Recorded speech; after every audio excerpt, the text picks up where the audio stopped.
வணக்கம். திருக்குறளை பற்றி ஔவையார் என்ன எழுதியிருக்காருன்னு சொன்னால், அணுன்னு சொல்கிறது நம்ம கண்ணுக்கே தெரியாத ஒரு சின்ன கிருமி. அணுன்றது சின்ன கிருமி தான். அதாவது ஒரு குண்டூசியை எடுத்து அந்த அணுவில் விட்டோம்னா அந்த நுனியில், குண்டூசியின் நுனியில் ஆயிரக்கணக்கான அணு அதில் ஒட்டிக்கிட்டு இருக்குமா. அந்த மாதிரி கண்ணுக்கு தெரியாத ஒரு பொருள் தான் அணுங்கிறது. அந்த அணுவை துளைத்து அதனுள் 7 கடல் நீரை புகுத்தியது போன்று குறுகிய 2 அடி பாடலின் உள்ளே மனித குலத்தின் வாழ்க்கை சட்டத்தை அமைத்ததே திருவள்ளுவரின் குறட்பாக்களாகும் அப்படின்னு சொல்லி அந்த பொருள் எழுதியிருக்காங்க. அந்த திருக்குறளுக்கு விளக்கம் கொடுத்துருக்காங்க. நான் என்ன சொல்கிறேன், 2 அடி கூட எங்கே இருக்குது? 2 அடி கூட அவர் எழுதலை.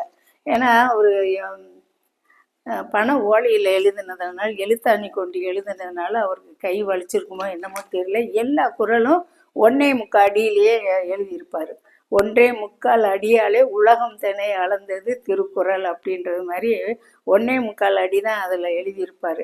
நம்ம பேனா வந்தால் விறுவிறுன்னு எழுதியிருக்கலாம். பேனா கண்டுபிடிக்கல, பேப்பர் கண்டுபிடிக்காத காலத்தில் ஓலையிலேயே எழுதியிருக்காரு. பண ஓலையிலேயே எழுத்தாணியை கூர்மையாக வச்சு தீட்டி அதை எழுதியிருந்திருக்காரு. அவர் ரொம்ப சிரமப்பட்டு தான் எழுதியிருக்காரு போல இருக்கு. அதனால் எப்படி பெருமைப்படுத்துகிறாங்கன்னா, அணுவை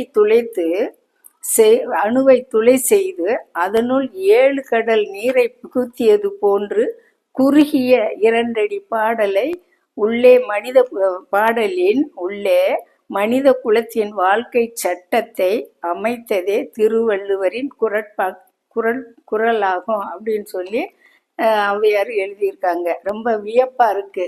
எப்படி அந்த ஒரு சின்ன ஒரு அணுவை போய் எப்படி ஓட்ட அதில் 7 கடல் தண்ணியை புகுத்தினா என்ன ஒரு அதிசயமோ, அந்த விட அதிசயமானது தான் இந்த 2 அடி திருக்குறளை எழுதின திருக்குறள் அப்படின்னு சொல்லி அந்த அம்மா இதை வியப்போட இப்படி எழுதியிருக்காங்க. அணுவை துளை செய்து அதனுள் 7 கடல் நீரை புகுத்தியது போன்று குறுகிய 2 அடி பாடலின் உள்ளே மனித குலத்தின் வாழ்க்கை சட்டத்தை அமைத்ததே திருவள்ளுவரின் குறள்களாகும் அப்படின்னு சொல்லி ரொம்பவும் வியக்கத்தக்க அளவு அந்த அணுவை துளைச்சி ஓட்ட போடுறதுன்னு சொல்லியிருக்காங்க. ரொம்ப ஆச்சரியமா இருக்கு.